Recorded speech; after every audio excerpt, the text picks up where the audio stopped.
Hello again, it's Peter Elgar here, funny old film photography bloke. Well, I have got a bit of digital as well, from England.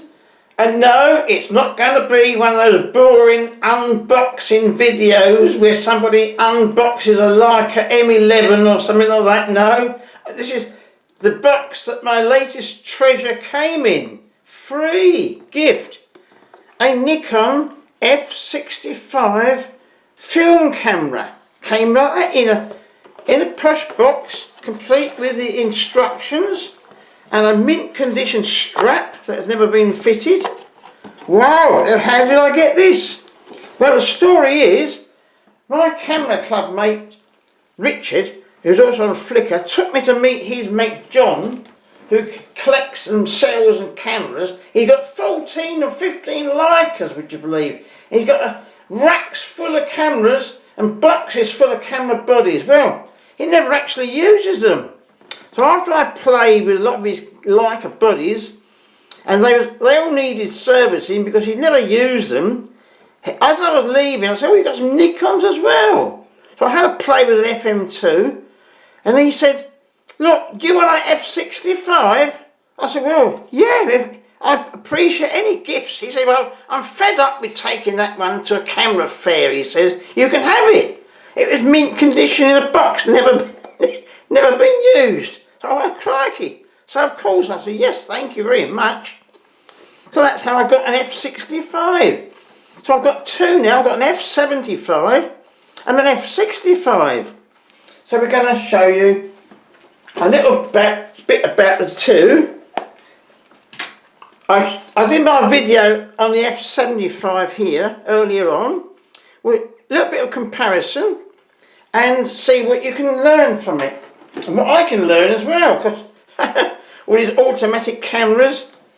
Well, the F65, one of the most pleasing things about this is that when you load it with film, it doesn't wind it all the way through to the end and like the Canon EOS's do, and I can cut bits off if I want. With the F75, when you load it, and then I can open this one because it's empty.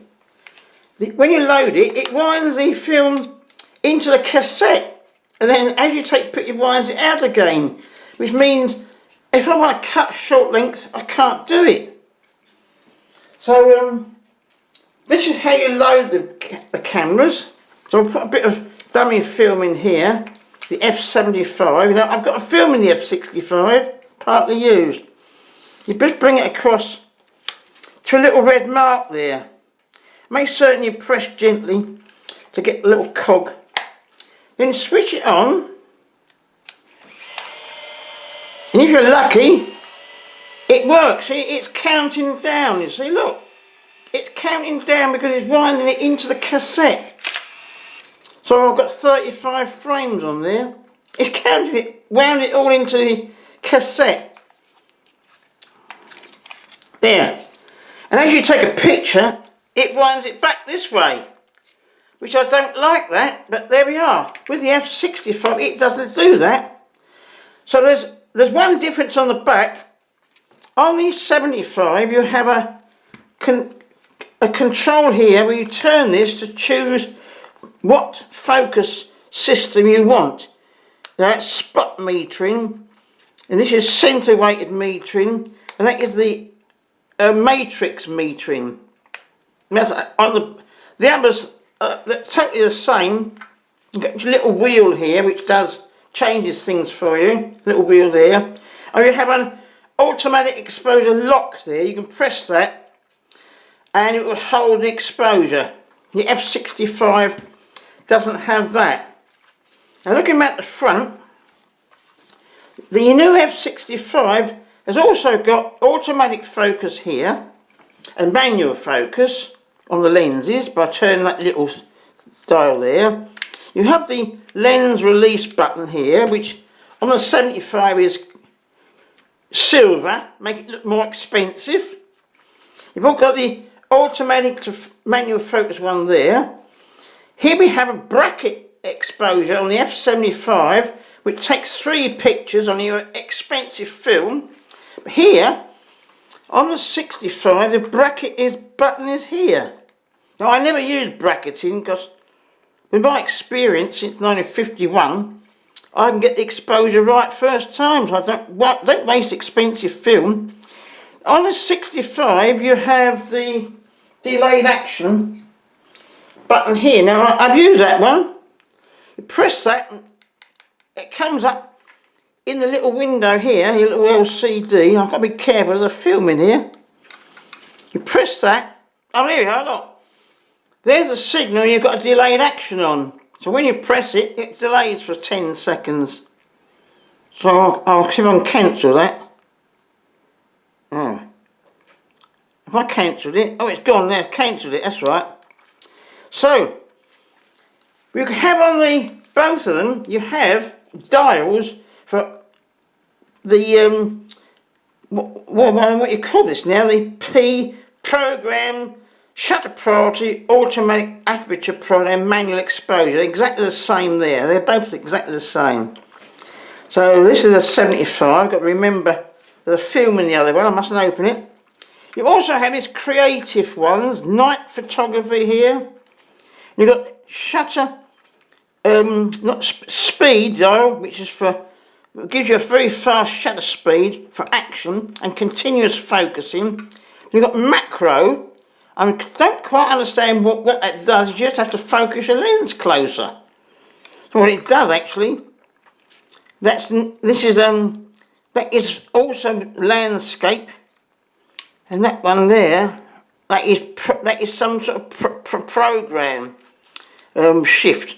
And then you have fully automatic, when the camera puts it to totally automatic control and you can't easily change it. The F75 has also got that, but I've never used that one.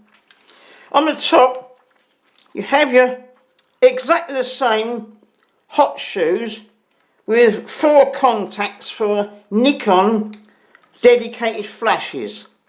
Now I have got a Mecha Blitz with a Nikon module for through the lens flash metering, but I haven't used that on the F65 yet. Now there's not many other things to show. The tripod bush, and it also takes the same batteries in here, 2 CR2 batteries, which luckily I had, so I put those in, and it switched it on. If you want your exposure compensation on the F65, it's here, there, and on the 75, it's in a different position. Yes, it's there, it's sort of under the silver bit. There's a little light here which you can light up your screen on a 75, which the 65 doesn't have. And on a 75, your delayed action is there. You've got no little light on the screen on the F65 because it's a cheaper camera. So what lenses did I use? Take these snaps. I was given, well, my wife was given by a camera club member, now deceased. He was a Nikon man. An AF Nikon 35 to 80 D type lens. So we put the dreadful Nikon on because it goes the other way round, doesn't it? These Nikons or Nikons, if you're American. I can speak a bit American, you see, not much, but I can say Nikon. Now, if you're going to use a D lens to get your automatic exposure, you've got to put it onto F22. So we take it off F22. It says, look, FEE, sort of error in the F number. That's flashing, warning. So you've got to put that to F22 to get all your functions of your apertures. When you choose aperture priority, say, you press it gently. There we are, we've got F6.7. You can change your aperture here. Like it goes out. It goes out, that's 4.8, look. F11. Then the shutter priority is here. You can change your shutter speed, that's a 90th for the quickest flash synchronization. Press it again. It keeps switching itself off to save the battery. 2/50th of a second, all your shutter speeds there. goes up to 2,000th of a second. For a cheap camera, it's not bad, is it? And all your information comes up in here. Your battery is good there, signal. And all your, as you put things in, like your exposure compensation, it comes up. Now, you can see I've got exposure compensation fitted, because I put in an out-of-date 400 ASA Konica film, and I want to downrate it to 200. But with these blasted DX coded cameras, you can't do that. This is the one I can open. Because the cassette is DX coded, it touches, I don't know how I'm going to get that film out, it touches these silver contacts onto all the electrical contacts here, and it sets the ASA film speed automatically for you. I can pull it out. Well, that's good, look. And sometimes you can't pull it out with these motorised cameras. Yeah, there's the whole film pulled out. Look, vertically running shutter. Don't put your fingers on that. So I managed to get that film out now, that's good. Yeah, so that is what I've taken with the automatic focus lens, and then I took a few with the micro Nikon manual lens. And this is a manually focusing lens. The micro Nikon, I was given by an ex-camera club member over 90 years old. He moved to Northern Ireland. And it's a 55 2.8 micro Nikon. So I've used that.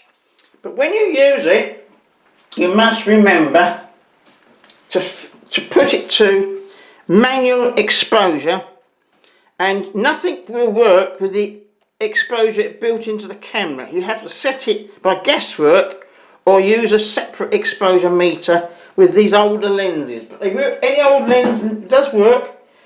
So I've got a snap taken with it, which I'll show you.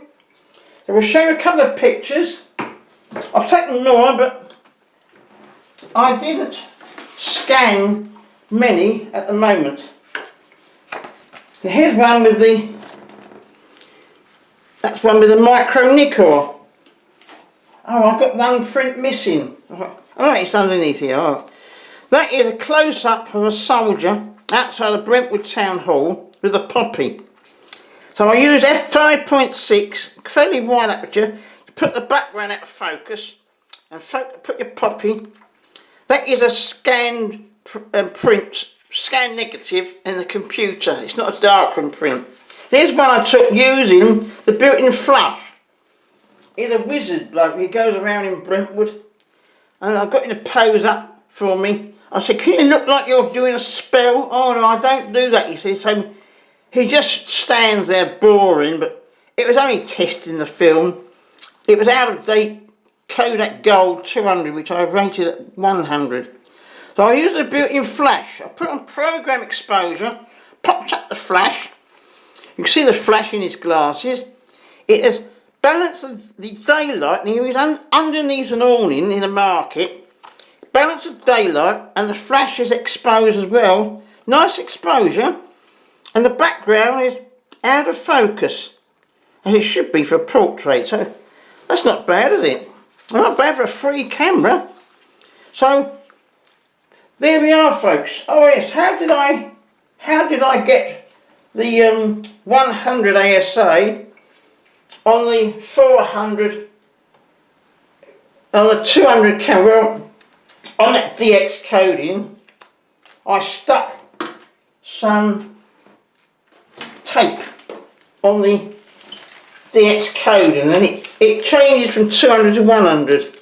You stick a bit of paper across there, and if it's a 200 film, it will change it to 100 for you. But of course, if it's a 400, it will also change it to 100. So that's why I had to fiddle it with the plus and minus compensation thingy. So there we are. That's a little bit about my latest gift, the F65.